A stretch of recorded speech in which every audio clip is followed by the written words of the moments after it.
The Minister today, the Water Minister, has outlined a new plan for the Murray-Darling Basin.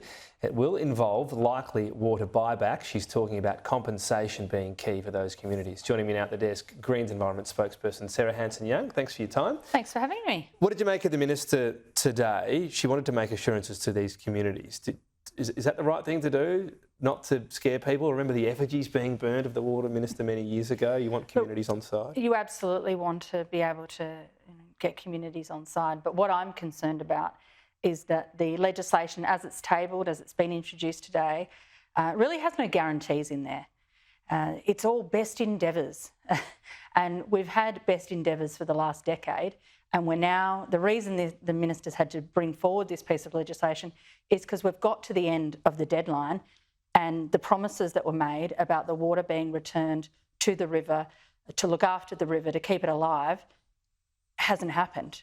The water isn't there. They haven't been able to complete the plan in full and on time. So we're being asked to kick the can down the road.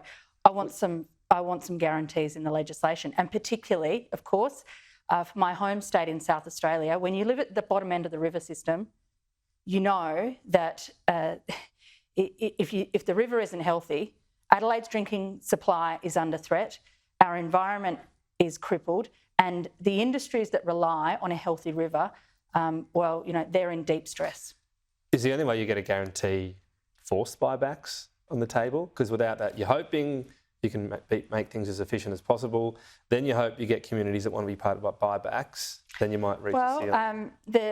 No one's talking about forced buybacks, but you've got to remember that even the Productivity Commission has argued that buybacks, voluntary buybacks, are the most efficient way of returning water to the system. It's the cheapest and more efficient way of doing it.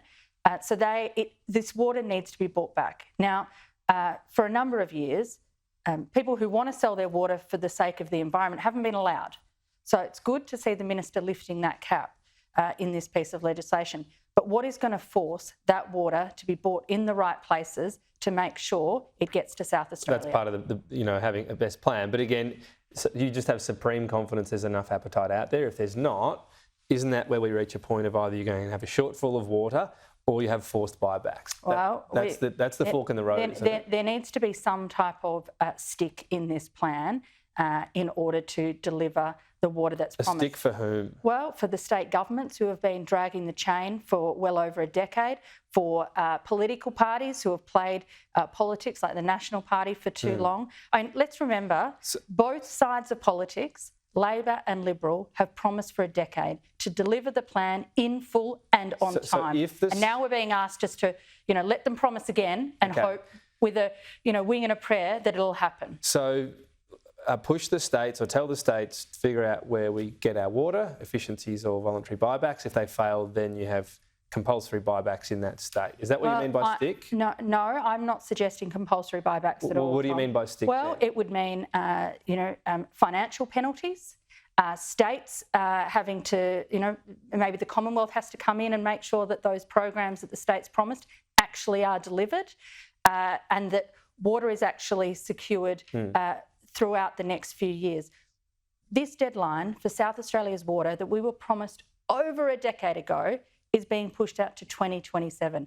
That could be after the election after next. And South Australians are being asked to just believe this. Unfortunately, there's been a lot of water through the system recently with La Nina. So for now, we've sort of avoided the worst, haven't we, with that delay of flow? And this is what's so terrible about this situation, Tom, because the whole point of the Murray-Darling Basin Plan was to prepare for in the worst times. And we're going back now into a drying period, and it's going to, that's where the rubber hits the road. I wanted to ask you about Qantas, because the Greens have been saying transparency is needed here, but you didn't vote for an inquiry. Why not? Well, we were really clear with both the government and the opposition yesterday that we wanted those order of production of documents to be passed to the Senate. They were passed, and we want the government to comply. Based on what information comes forward and whether the government complies, we were willing to look at an inquiry after that. But the Senate numbers are where the Senate numbers are, and we now have an inquiry set up. But you're key to those Senate numbers. Well, we will participate in the inquiry. Okay, so if the documents aren't forthcoming, then you'd say you'd vote for an inquiry. Is that where it's at? well, the inquiry's set up now, so it doesn't really matter. But that was the process we were going through yesterday. That was that's how clear we were. But the inquiry's set up now, and we will participate in the inquiry. Was there a quid pro quo for this inquiry set up? But was there a quid pro quo for you voting with the government on that? No, this is about going through proper process. This is, the Senate has the powers to compel documents. The government should Parties do quid pro quos. I'm just asking, is there anything in exchange for... No, there's no exchange. What this is about is the Senate following its proper process. But the inquiry is there now. We will, of course, participate. And I hope the government coughs up that information, because it would make the job of the inquiry now, and all of the senators on that, make their job much easier with those documents. Senator, appreciate your time. Thank you. Thank you.